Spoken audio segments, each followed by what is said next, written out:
Hola, ¿qué tal muchachos? Bienvenidos nuevamente a otro video tutorial. En esta ocasión vamos a discutir las características de la variable aleatoria continua. Se abrevia como BAC o BAC. La variable aleatoria X de un experimento aleatorio dado con un rango en Rnx se le denomina variable aleatoria continua o BAC cuando ese conjunto Rnx es un intervalo del conjunto de los números reales forzosamente.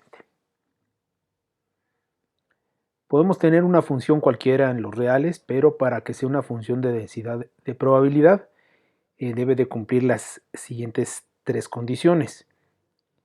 La función en x debe de ser forzosamente creciente para cualquier valor en x que pertenezca a los reales.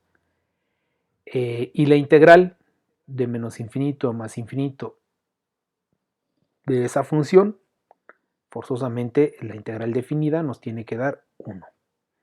Y para cualquier real que se encuentre entre el intervalo de a y b, donde a forzosamente es menor o igual a b, vamos a tener que la probabilidad de a en el intervalo entre a y b va a estar definido por la integral del límite inferior, que en este caso es a, hasta el límite superior, que es b, de la función f de x diferencial de x. Aquí es importante mencionar que f de x, es decir, la función, observen, aquí tenemos un plano cartesiano, este es el eje de las y, este es el eje de las x, y aquí tenemos la función. La función f de x no es ninguna probabilidad. Las probabilidades se van a generar en el intervalo de a a b, ¿sí? Están representadas por esta área. El área bajo la curva va a ser propiamente las probabilidades. Para que sea una función de densidad de probabilidad, el área que se encuentre debajo de esta función forzosamente nos debe de dar 1. Si no nos da 1, nos da menos o más de 1, entonces no es una función de densidad de probabilidad.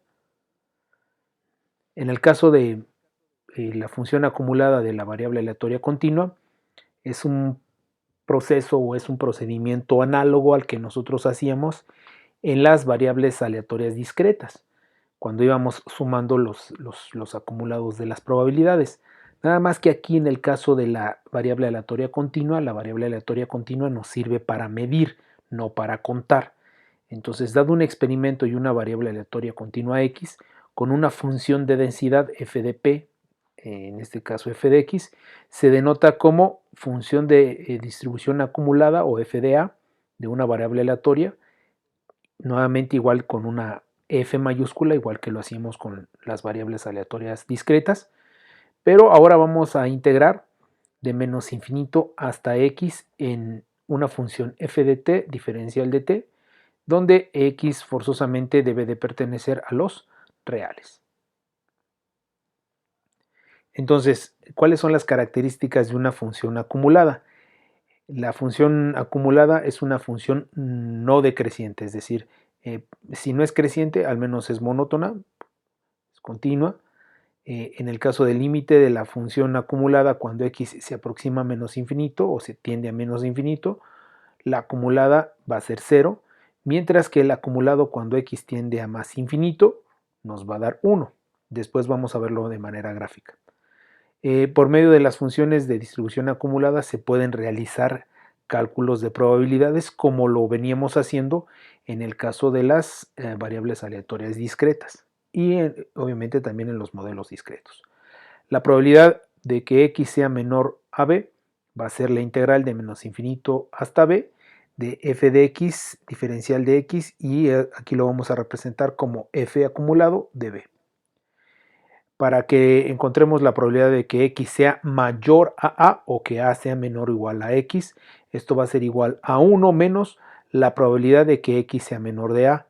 Esto utilizando los teoremas y axiomas de probabilidad, es decir, 1 menos la integral de menos infinito hasta a de f de x diferencial de x. Es decir, la probabilidad de que x sea mayor o igual a va a ser 1 menos el acumulado de a. Y si nosotros queremos encontrar la probabilidad entre un intervalo de a a b, aquí lo que vamos a poder hacer es integrar desde a hasta b en f de x diferencial de x, y en realidad vamos a encontrar el acumulado hasta b, es decir, de menos infinito a b, de f de x diferencial de x, menos el acumulado, en este caso, desde menos infinito hasta a, de f de x diferencial de x. Y esto no es otra cosa más que el acumulado de b menos el acumulado de a.